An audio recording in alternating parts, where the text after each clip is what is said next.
रीमा अग्रवाल आप सभी का वंदन करती हूँ, अभिनंदन करती हूँ। चौथ माता की कहानी। एक बुढ़िया माई के ग्वालिया बछलिया नाम का एक बेटा था।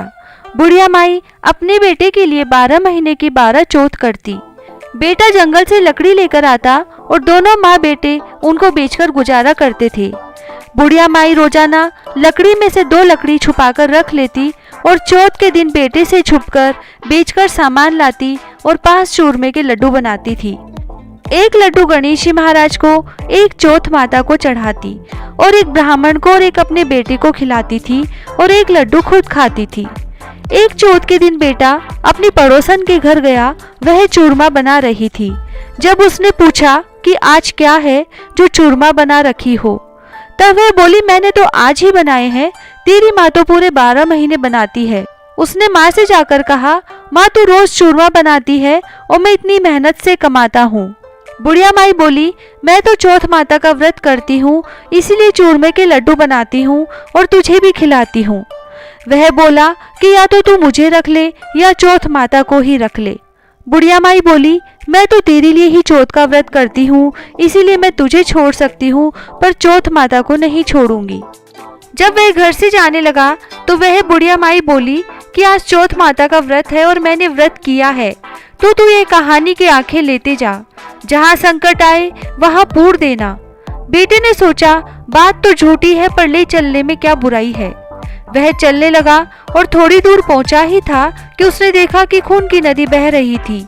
कहीं से भी रास्ता नहीं मिला तो वह आंखा पूर कर बोला कि चौथ माता अगर तू सच्ची है तो रास्ता हो जाए। ऐसा कहते ही झट से रास्ता मिल गया। आगे गया तो घनघोर अंधेरा उजाड़ फैला हुआ था। उसने मन में सोचा कि मुझे शेर वगैरह खा जाएंगे, इसीलिए वह आंखा पूर कर बोला हे चौथ माता मुझे रास्ता मिल जाए, और तब जल्दी से रास्ता मिल गया। वह आगे चला गया और जाते जाते एक राजा की नगरी में पहुंचा। वहां का राजा रोजाना एक आदमी की बलि देता था। वह एक बुढ़िया माई के पास गया और वह बुढ़िया माई रोती जा रही थी और पुए बनाती जा रही थी। लड़के ने बुढ़िया माई से पूछा कि बुढ़िया माई क्यों रो रही हो, तो बुढ़िया माई ने जवाब दिया मेरे एक ही बेटा है जिसके कल राजा बलि देने वाला है, मैं उसी के लिए पुए बना रही हूँ। वह बोला बुढ़िया माई अपने बेटे की जगह मुझे पुए खिला दे, मैं उसकी जगह बलि चढ़ने चला जाऊंगा। बुढ़िया माई ने कहा कि तू पुए तो खा ले, पर मैं दूसरे के पुत्र को कैसे बलि देने भेज सकती हूँ। लेकिन वह नहीं माना तो बुढ़िया माई ने उसको पुए खिला दिए। रात को जब राजा का संदेशा आया तो बुढ़िया माई ने सोचा कि मैं कैसे दूसरे के बेटे को बलि चढ़ने के लिए भेज सकती हूँ, मैं ऐसा नहीं कर सकती। लेकिन बाहर की आवाज सुनकर वह जाग गया और राजा के आदमियों के साथ चला गया।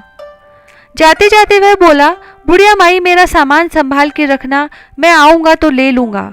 बुढ़िया माई सोची कि आज तक कोई नहीं आया तो ये कैसे आएगा। वहां मटके पकाने का हाव बना हुआ था, जो एक मनुष्य का भोग लेने के बाद ही उसमें हाव पकते थे। उन सब ने मिलकर उसको हाव में चून दिया। वह आंखा पूर कर हाव में बैठ गया। एक दिन में ही आवा पक गया और मिट्टी के घड़े सोने चांदी के बन गए। वहां एक जमादारनी झाड़ू लगा रही थी, तब झाड़ू से एक कंकड़ उछलकर उन बर्तनों से जा टकराया। तब जमादारनी ने राजा को जाकर बताया कि आपका आवा तो पक गया है। तब राजा ने सोचा कि आवा तो 8 दिन में पकता है, आज एक दिन में ही कैसे पक गया। जब जाकर देखा तो वहां पर मिट्टी के मटके की जगह हीरे मोती और सोने चांदी के कलश हो गए। अंदर से आवाज आई कि धीरे धीरे उतारो, अंदर आदमी है। आवाज को सुनकर राजा के आदमी डर गए, अंदर कौन सा भूत प्रेत आ गया। फिर वह बोला डरो मत, मैं तो सिर्फ आदमी हूँ, जिसको तुमने अंदर चुना था वही हूँ मैं तो। देखा तो अंदर हरे हरे ज्वारे उग रहे थे। राजा ने पूछा कि तू अंदर जीवित कैसे बच गया। तब उसने बताया कि मेरी माँ चौथ का व्रत करती है। जब मैं घर से निकला था तो मेरी माँ ने मुझे आंखें दिए थे, मैं उन्हीं को पूर कर बैठ गया और चौथ माता के कारण बच गया। तब राजा ने कहा कि मैं तेरे को एक घोड़े पर बैठाकर साकल से बांध देता हूँ, यदि वह साकल खुलकर मेरे बंध जाएगी तो मैं चौथ माता को सच्ची मान लूंगा। तब वह आंखें पूर कर घोड़े पर बैठ गया और चौथ माता से बोला हे चौथ माता सब संकट तो तुमने समझ ली, हे चौथ माता सब संकट तो तुमने टाल दिए, अब यह आखिरी संकट भी तुम ही टालना। ऐसा कहते ही साकल खुलकर राजा के बंध गई। राजा ने अपनी बेटी की शादी उस लड़के से कर दी और बहुत सा धन दौलत देकर विदा किया। जब वे अपने गांव में पहुंचे तो पड़ोसन बोली कि माई तेरे बेटा बहू आए हैं। तब बुढ़िया बोली, एक बेटा था, उसे भी तूने सिखा पढ़ाकर निकाल दिया। लेकिन मन माना नहीं, ऊंचे अटरे पर चढ़कर देखे तो सच में बेटा बहू आ रहे थे। तो बुढ़िया माई बहुत खुश हुई और अपने बेटे बहू का स्वागत किया। हे चौथ माता, जैसे आपने बुढ़िया और उसके बेटे पर कृपा करी वैसे सब पर करना। कहता ने सुनता ने हुकारा भरता ने सारे परिवार की रक्षा करना। गणेश जी की कहानी। एक बार देवता कई विपदाओं से घिरे थे। परेशानियों से मुक्ति पाने के लिए वह सभी भगवान शंकर जी के पास गए। उस समय शंकर जी के साथ उनके बेटे कार्तिकेय और श्री गणेश जी भी बैठे थे। देवताओं ने महादेव को अपनी समस्या सुनाई, जिसके बाद शंकर ने कार्तिकेय और गणेश जी से सलाह ली। शंकर जी ने अपने बेटों से कहा कि कौन इस समस्या को हल करेगा, जिस पर कार्तिकेय और गणेश जी दोनों ही सक्षम लगे। दोनों ने ही कहा कि वह उस काम को कर लेंगे।